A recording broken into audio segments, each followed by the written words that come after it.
আসসালামু আলাইকুম রহমতুল্লাহ। দক্ষিণ এশিয়া মহাদেশ থেকে গেট আউট পাকিস্তান এবং আফগানিস্তান। এই পাকিস্তান এবং আফগানিস্তানকে পুরো বিশ্বের লোক সন্ত্রাসী রাষ্ট্র হিসাবে স্বীকৃতি দিয়েছে এবং তাদেরকে সন্ত্রাসী হিসাবেই জানে। বিশ্বব্যাংক পাকিস্তান এবং আফগানিস্তানকে আপনার দক্ষিণ এশিয়া ব্লক থেকে বের করে দিয়ে মধ্যপ্রাচ্যের ব্লকে বা উত্তর আফ্রিকার ব্লকে ফেলে দিয়েছে। অর্থাৎ আপনারা জানেন দক্ষিণ এশিয়া মহাদেশে অর্থনৈতিক প্রভাব ভারত দেখিয়ে থাকে এবং আপনারা জানেন যে সার্ক নামে যে একটা প্রতিষ্ঠান আছে, আঞ্চলিক সংস্থা, South Asian regional cooperation organisation যেটা রয়েছে সার্ক, সেই সার্ক এর কার্যকারিতা মনে করেন শেষ। এই সার্ক এবার দুর্বল হয়ে যাবে। সেখানে একমাত্র এখন রাজা ভারত, কারণ এই পাকিস্তান এবং আফগানিস্তান যেহেতু অর্থনৈতিক ব্লক, আপনার মধ্যপ্রাচ্যের মধ্যে সৌদি আরব, সংযুক্ত আরব আমিরাত, কাতার ওদের সাথে চলে গিয়েছে, ইরানের সাথে চলে গিয়েছে, আর এদিকে আফগানিস্তান ও একই।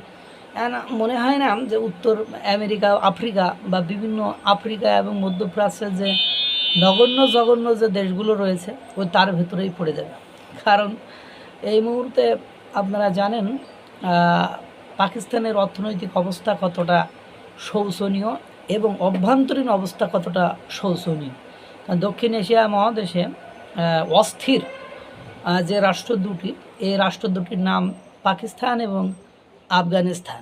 এই মুহূর্তে এরকম অস্থির, এরকম সহিংসতাপূর্ণ, এরকম গোলযোগপূর্ণ, এরকম হতাশাপূর্ণ, এরকম ব্যর্থ, এরকম জনগণের দুর্ভোগ, জনগণের অশান্তি সৃষ্টি করা, জনগণকে বিপদে ফেলার মতো রাষ্ট্র দক্ষিণ এশিয়ায় দ্বিতীয় আর কোনোটি নেই।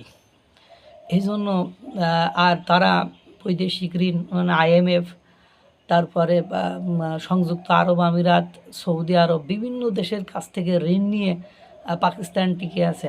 আর আফগানিস্তানের কথা নাই বললাম, তাদেরকে তো তেমন কেউ সাহায্য সহযোগিতা করে না। তাদের মানুষের মুখের দিকে তাকিয়ে কিছু সাহায্য সহযোগিতা করে থাকে বিভিন্ন সংস্থা, এবং স্পেসিফিকভাবে ভারত তাদেরকে ব্যাপক সাহায্য সহযোগিতা করে। খাদ্য, বস্ত্র, বাসস্থান, চিকিৎসা, ব্যবসা বাণিজ্য সকল ক্ষেত্রে তাদেরকে সাহায্য সহযোগিতা করে থাকে।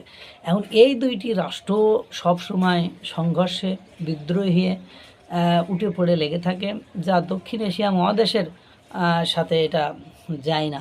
এই জন্য এদেরকে দিছে বিশ্বব্যাংক বের করে। অবশ্য কারণ হিসাবে তারা দেখিয়েছে যে পাকিস্তান তারা তাদের নিজেদের অস্তিত্ব টিকিয়ে রেখেছে মূলত ফরেন রেমিটেন্সের কারণে। তার রেমিটেন্সের সিংহভাগ আসে সৌদি আরব, সংযুক্ত আরব আমিরাত, কাতার, এইসব অঞ্চল থেকে। সুতরাং এদেরকে ওই অঞ্চলে ফেলে দাও, ওদেরকে এখান থেকে গেট আউট করে দাও। আর পাকিস্তান গেট আউট হয়ে যাওয়ায় দক্ষিণ এশিয়া মহাদেশে ভারতের যে অর্থনৈতিক একটা দাপট ইতিমধ্যে সৃষ্টি হয়েছে, এবং ভারত যে বস অফ দ্য বসেস, এবং দক্ষিণ এশিয়া মহাদেশ, ইন্দো প্যাসিফিক অঞ্চলে আগে থেকেই ভারতের ব্যাপক দাপট রয়েছে।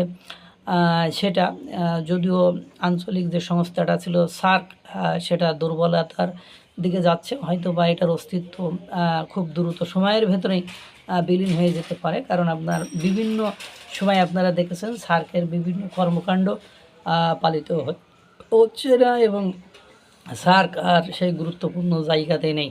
আল্লাহ তাআলা সকলকে ভালো রাখুক, সুস্থ রাখুক। আসসালামু আলাইকুম রহমতুল্লাহ।